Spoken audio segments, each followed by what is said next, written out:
Hello मेरे future doctors and engineers. आप सभी का मेरे फिजिक्स फोरम पे स्वागत है। जैसा कि मैं आप जानते हैं कि मैं फिजिक्स रिलेटेड वीडियो बनाता हूँ जो नीट एस्पिरेंट और जेई एस्पिरेंट्स के लिए है। और मेरे फिजिक्स फोरम पे जो अभी जो प्रोग्राम है वो यही है कि मैं न्यूमेरिकल ओरिएंटेड शॉर्ट वीडियोस बना रहा हूँ चैप्टर वाइज। अभी मैं इलेक्ट्रोस्टैट्स का बना चुका हूँ। सीक्वेंस ये रहता है कि मैं जनरल क्वेश्चंस लेता हूँ जो कॉन्सेप्ट आपके क्लियर करें, और मैं उसके पीछे के सारे थ्योरीज को भी एक्सप्लेन करता हूँ अगर न्यूमेरिकल्स लेता हूँ तो। और साथ साथ में जो एनसीईआरटी के क्वेश्चंस हैं अभी मैं एग्जाम्पलर ले रहा हूँ, उस एग्जाम्पलर्स के क्वेश्चन के भी कुछ सिलेक्टेड क्वेश्चंस को मैं आपको एक्सप्लेन करता हूँ। इसी सीक्वेंस में हम लोग अभी इलेक्ट्रिसिटी के चैप्टर्स के एग्जाम्पलर प्रॉब्लम्स कर रहे हैं। 2-3 वीडियो ऑलरेडी हैं, सीक्वेंस में हैं सारे, उनको देखिएगा एनसीईआरटी एग्जाम्पलर के नाम से इलेक्ट्रिसिटी सेक्शन में। तो इस वीडियो में हम लोग एक दो प्रॉब्लम और लेने जा रहे हैं जो एग्जाम्पलर है। एग्जाम्पलर का यानी कि थर्ड चैप्टर का 22वां क्वेश्चन 22nd क्वेश्चन है। मैं आपका फिजिक्स टीचर हूं और मेरा नाम सुहेल अहमद है। मैं पिछले 20-25 साल से पढ़ा रहा हूँ और सक्सेसफुली काफ़ी डॉक्टर्स एंड इंजीनियर्स तैयार किए। लेकिन डॉक्टर्स एंड इंजीनियर्स तैयार करने में मेरा क्रेडिट 50% है, 50% क्रेडिट स्टूडेंट्स का है। क्योंकि जब तक स्टूडेंट को आप मोटिवेट कर सकते हैं, स्टूडेंट का कंपटीशन आप नहीं कम्पीट करा सकते हैं। ये बातें किसी भी टीचर के लिए ट्रू है, चाहे वो जितना अच्छा जितना खराब पढ़ाए। किसी भी इंस्टीट्यूट के लिए सही है, चाहे वो जितना अच्छा जितना खराब पढ़ाए। तो ये सारी की सारी चीजें जो है ये जो है वो टू साइडेड अफेयर्स है, और जब तक स्टूडेंट और टीचर्स का एक्टिव पार्टिसिपेशन नहीं होता है रिजल्ट नहीं आता है, ना आएगा। तो मैं कभी भी स्टूडेंट्स के सक्सेस का फुल क्रेडिट इसीलिए नहीं लेता हूँ कि मेरे वो स्टूडेंट्स जो अच्छा किए लाइफ में उनको भी मैंने पढ़ाया, जो नहीं किए उनको भी मैंने पढ़ाया। तो अगर मेरे में खूबी होती तो सबको अच्छा करना चाहिए था। तो ऐसा नहीं है, इसका मतलब है कि स्टूडेंट में भी 50% उनका कंट्रीब्यूशन था। खैर, हम लोग इसी सीक्वेंस में जो प्रॉब्लम्स आज के लेने जा रहे हैं वो प्रॉब्लम्स देखिए। प्रॉब्लम से पहले मैं आपको ये बता दूं, जो एडवाइस है एक टीचर्स का, मोटिवेटर भी हूं मैं आपका, कि आपको मेहनत बहुत करनी है। There is no shortcut in students life for hard work. Hard work का कोई शॉर्टकट नहीं है, इतना जान लीजिए। आज के इंटेलिजेंस लाइफ में, मॉडर्न लाइफ में भी एक चीज जो सबसे कॉमन है वो है हार्ड वर्क, और there is no shortcut to it. Perseverance, targeted study and hard working student ही सक्सीड करेंगे और वही सक्सेसफुल हो पाएंगे। खैर, अभी हम लोग इस प्रॉब्लम्स को देखते हैं। कहता है कि एन इक्वल रेजिस्टेंस, जिसका सारा रेजिस्टेंस आर है, और उसको सीरीज में कनेक्ट करके एक बैटरी ई से कनेक्ट करते हैं, उसका इंटरनल रेजिस्टेंस आर, तो और उसमें करंट आई ऑब्जर्व किया जाता है। तो चल पड़ते हैं। एन इक्वल रेजिस्टेंस है, ये आर है, इस तरह से ये आर है, और ये एन है, तो ये आर है, और इसको एक बैटरी से कनेक्ट कर देते हैं। बैटरी का जो इंटरनल रेजिस्टेंस है वो भी आर है, ईएमएफ है, और इसमें जो करंट है वो कह रहा है आई है।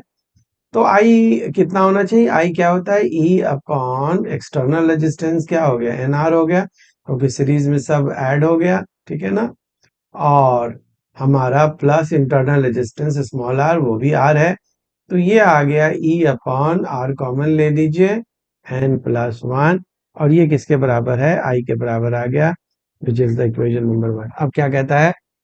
कहता है कि इसी एन रेजिस्टेंस को अगर आप पैरेलल में कनेक्ट करते हैं सेम बैटरी से तो करंट 10 टाइम्स बढ़ जाता है। यानी कि अब ये आर है, फिर ये R है, फिर ये R है। अब ये N टाइम्स है ये R, और उसको आप कनेक्ट कर देते हैं एक बैटरी से जिसका इंटरनल रेजिस्टेंस भी कैपिटल R है। तब कहता है कि इसमें जो करंट है वो 10I हो जाता है। तो आपका 10I जो है वो कितना हो जाएगा बताइए? 10I will be equal to E divided by total resistance, 1/R 1/R कीजिएगा तो टोटल रेजिस्टेंस जो है आपका N उल्टा कीजिएगा तो N R/N हो जाएगा, जैसा कि पैरेलल में आप जानते हैं। करके दिखा देते हैं। 1/R equivalent is equal to 1/R plus plus plus N times, तो ये N/R हो जाएगा। तो R इक्विवेलेंट कितना हो जाएगा? R/N हो जाएगा, जो कि ये लिख दिया। और प्लस R इंटरनल रेजिस्टेंस ये 10I है। तो इसको अगर आप सॉल्व करेंगे तो आप क्या पाएंगे कि 10I इज इक्वल टू, यहाँ इसका एलसीएम लेंगे तो NE हो जाएगा divided by R plus NR हो जाएगा। इसको आप लिख सकते हैं NE डिवाइडेड बाई R और N प्लस 1 लिख सकते हैं। ये आपका नंबर क्या हो जाएगा? 2 हो जाएगा। अब आपको क्या पूछ रहा है? N का वैल्यू पूछ रहा है, बस बन गया। आप करना क्या है आपको? जो इक्वेशन 2 है उसको 1 से डिवाइड कर दीजिए। देख सकते हैं, डिवाइड 2/1, डिवाइड 2/1, तो क्या हो जाएगा? 10I इस साइड डिवाइडेड बाय I, और 10I की जगह क्या लिख दीजिए? इधर क्या लिखिएगा? NE upon R N plus 1, और होल डिवाइडेड बाय उसका क्या था जरा देख लेते हैं। E upon R N plus 1, E upon RN+1 हो गया। तो ये तो सीधा कट गया और ये N के बराबर आ गया। तो I से I कट गया तो N का वैल्यू कितना आ गया? 10। तो बड़ा आसान सवाल था। तो आपने N की वैल्यू निकाल दी जो कि पूछ रहा है। तो answer of the N is 10। बच्चों समझ गए ये सवाल कैसे बना? तो इस तरह से हम लोगों ने इस क्वेश्चन को किया। पहले आपको सीरीज में लेके एक इक्वेशन फॉर्म कर देना है, फिर पैरेलल में लेके एक इक्वेशन फॉर्म कर देना है, और आपसे पूछ रहा है कि वो सेल कितने थे, सॉरी सेल कहते हैं, रेजिस्टेंस कितने थे। तो आपने क्या किया कि उस रेजिस्टेंस की संख्या आपने निकाल ली।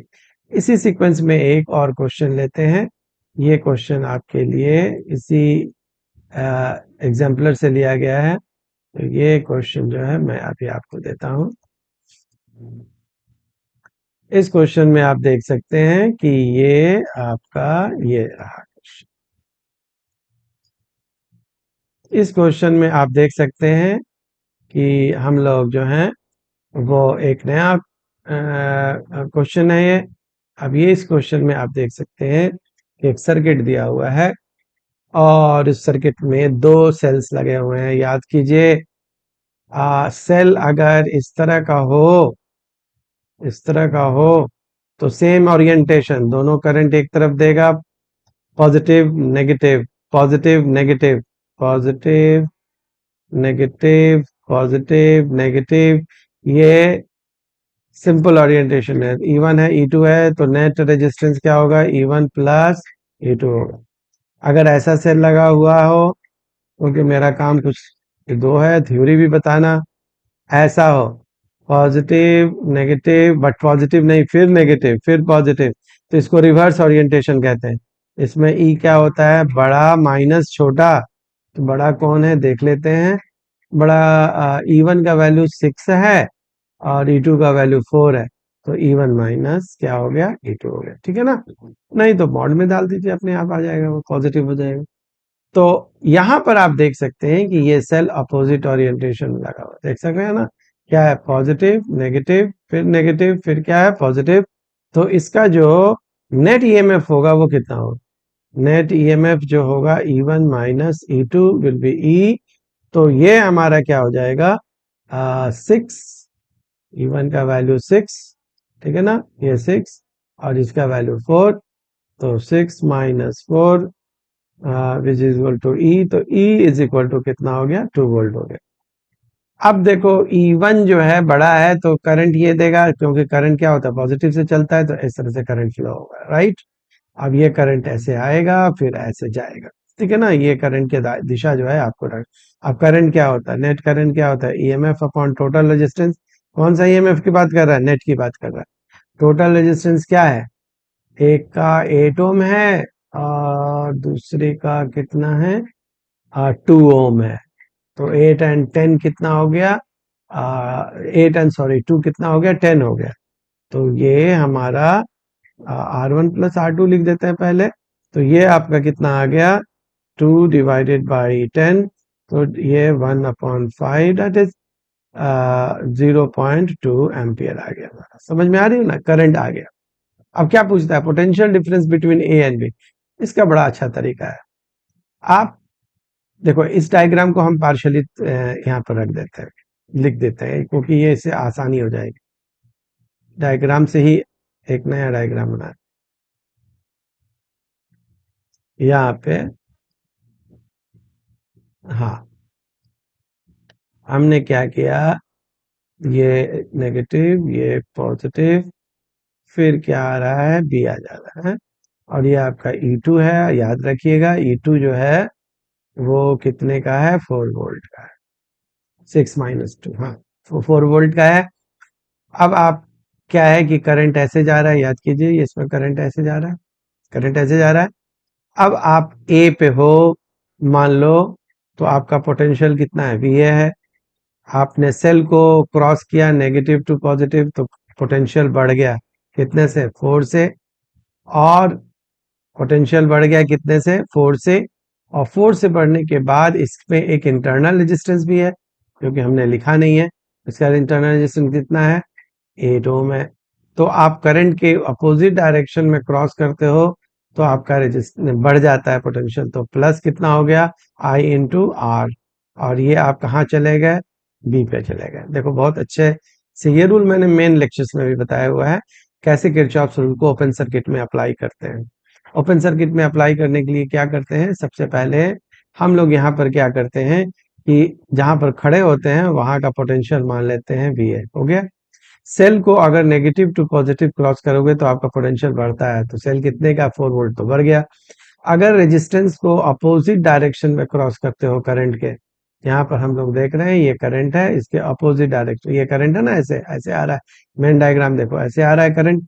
तो अपोजिट डायरेक्शन में क्रॉस करते हो तो IR पॉजिटिव होता है। करंट के रेजिस्टेंस के क्रॉस जो पोटेंशियल होता है, डिफरेंस होता है, वो IR होता है। IR पोटेंशियल हो बढ़ गया वो। अब इज इक्वल टू, और अपने घर पहुंच गए, कहाँ पहुंच गए? बी पे, तो आपका पोटेंशियल VB हो गया।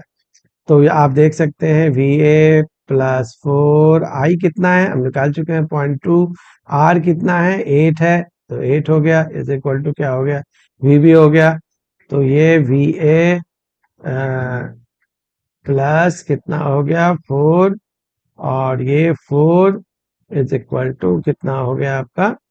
आ, ये आपका ये 4 हो गया ना, ये कितना? 16, 1.6 हो गया, 1.6 हो गया। मैं थोड़ा इसको ये करके कर देता हूँ। ये आपका कितना हो गया? Plus 1.6 is equal to VB। तो ये 5.6 is equal to VB minus. तो जो पोटेंशियल डिफरेंस होगा VB माइनस VA, 5.6। तो this is the answer of the question. तो आपने देखा कि जो पोटेंशियल डिफरेंस है उसको हम लोग किस तरह से निकालते हैं। तो बच्चों, इस तरह के जितने भी क्वेश्चन है उसको आप कैसे सॉल्व करते हैं मैंने बताया। तो आज की क्लास में मैंने एग्जाम्पलर के ये दोनों क्वेश्चन किए। That's all about electricity as exemplar. अब मैं आगे की क्लास जो है 11 से ही शुरू कर रहा हूँ, जिसमें मोशन इन 1D से शुरू कर रहा हूँ। पहले जनरल लेक्चर्स होंगे, 20-25 लेक्चर्स जनरल होंगे, उसके बाद फिर एनसीईआरटी के एग्जाम्पलर क्वेश्चंस होंगे। और आपका अगर सजेशन रहा तो एनसीईआरटी के जो मेन बुक है उसके भी क्वेश्चंस लूंगा। मिलते हैं अगले वीडियो में। Thank you.